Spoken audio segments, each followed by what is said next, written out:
Hey y'all, what's up y'all? It's your girl Bria and your boy D Gills. And we are the Gills. Hey. And this is our YouTube. And y'all know what to do. Hey, like and subscribe. Hey, like and subscribe. Hey, hey, like and subscribe. Hey, like and subscribe. Hey, baby. That's gonna be our intro. Hey. That's gonna be our intro. Replay. That's gonna be our intro. Hey. That's gonna be our intro. What up, YouTube friends and family? You better flow, baby. Oh, I know how to do it on the camera. You better flow. So, hey y'all, it's Bria. it's your boy D Gill. We are the Gills. We are the Gills. And we're having a conversation, just open talk, dialogue. Like we told you guys, we have a lot of good conversations when it's not recorded. So this is another Naked Truth episode. And me and Dylan were just talking about when we were single, how all our friends who were in relationships or married, you know, would come to us for advice. Especially me. I never understood personally for myself why y'all coming to me when I'm the single one out the whole group. Facts. Like, I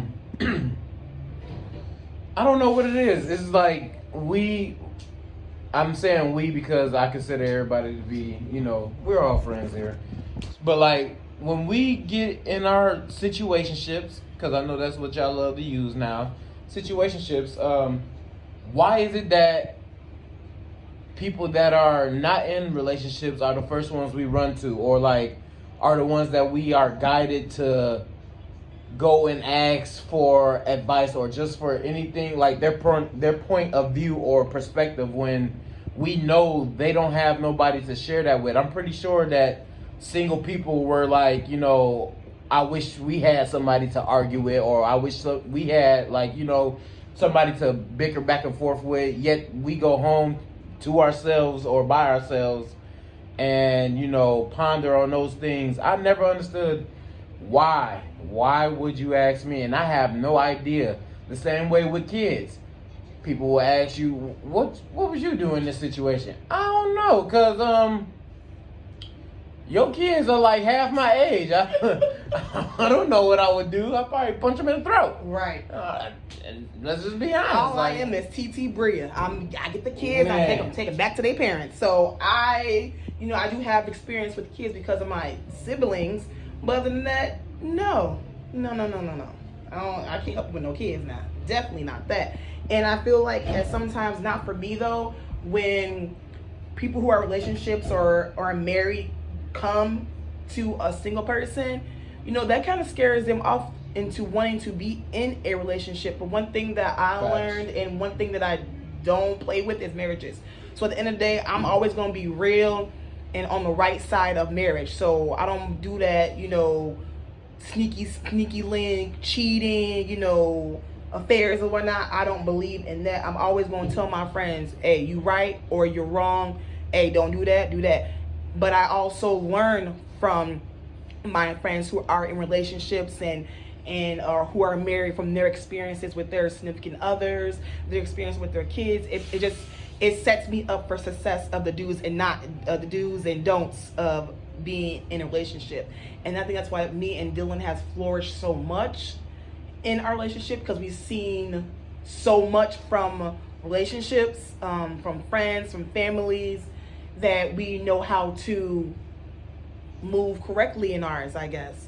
But sometimes you shouldn't just always put your relationship energy on a single person. Like, they can't always help you, and sometimes you shouldn't always go with people who are single. You need to go to somebody.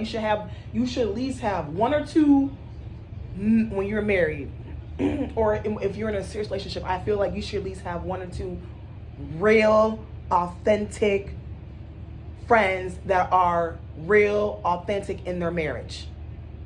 Those should be the people that you should talk to, really. Like, I feel like when you're married, you shouldn't really be talking to people who are single I mean, you can like if it's your girlfriend, that's different. You Not need to vet. get advice. Yeah, not on to get your advice. relationship. Yeah. When it's your girl, like, girl. When you're dealing with daily situations or daily life things, yes, it is okay and it is great to go to your friends who are, you know, whatever their status is. But when it comes to if me and my partner is having an argument, I should be able to go to some of my other friends who are in relationships or who are married and, you know, be able to come to them as brothers and be like, hey, you know, this is what's going on. Just need to get this off my chest, you know. And they should be able to give feedback and also be able to build me up in that process, not just to get me to analyze the wrongdoings or to get me to think that, you know, my partner's doing extra stuff outside of what I'm already feeling or thinking. So I just feel like, you know, you got to keep somebody who's genuine in their walk with each other, like genuinely like love each other, genuinely treat each other right, genuinely who's there to help guide us. And it's not always people who are older than you, because let's just be honest, the older generation is just as jacked up as the younger generation. So you can't always go to an older person and think that they're going to be wise in their choices, because there's a lot of older folks out here who's stepping out on their wives or stepping out on their husbands and sneaking around at their jobs or sneaking around at, you know, wherever their functions or their doings they go to. So you have to have a couple that's genuinely in love. Genuinely in love. Genuinely in love. And I'm going to keep repeating that because we fail to understand what genuinely in love looks like, is like, man. And it's not about, you know, everything in life ain't gonna always go right. Marriage is like, you know, when it does go wrong, what is your response? Are you going to put up or are you going to shut up? Are you going to lay down and take it, or are you going to stand up and fight back? If one of us slip up, the other one should be able to pick up and fight. Pick up and go. Pick up and keep moving. But if you both out here just slipping up, messing up, and then pulling others' advice or opinions into the situation just to have a scapegoat to give, you know, your wrongdoings what you call that? You just giving your wrongdoings a reasonable doubt of why you did it. No. That's why you need true, genuine people who are in love to tell you, no, that was wrong. Period. You did that wrong. Period. That was totally wrong. Now you should go talk to her. Period. And tell her exactly everything. Facts. Vice versa. Girls, you should be able to say, girl, hell no. Facts. That was dirty as hell. I could never.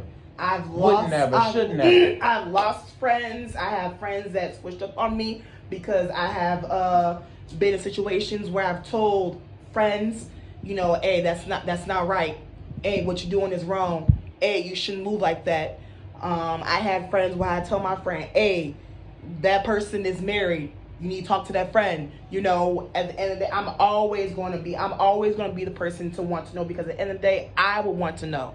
I treat people how I would want to be treated. So Facts. if I would want to know if my man out here is sneaking around, doing whatever, doing wrong, why would I not do that? You do that, you just do it very privately. It ain't gotta be public. But if they go left with you, then you go right with them. That's just that. But when it comes to when you got somebody who's telling you, girl, fuck him, and do all and do this, do that, and telling you to cheat or whatever, you need to drop that friend. That's not a real friend. They don't care about your marriage. They never did. They never care about your marriage. They never care about your significant other. They never really care about your feelings towards your, of y'all bond. Mm-hmm. So if you got any negativity of a person who is going against the marriage, because what the Bible says, what God brings together, let no man separate. So you can't let nobody come in between your marriage. Point blank, period, in the end. If they try to, they gotta go. It's funny she brought up the Bible, because y'all know I'm finna go there. If y'all want to know the truth, Jesus said in the Bible, and y'all can go look it up, the only grounds for divorce is that if a woman lied in the beginning of the marriage saying that she was a virgin, and when we go to consecrate the marriage, which means have sex, if I did not bust her cherry, she was not a virgin, I had the right to divorce her. Otherwise, it says nothing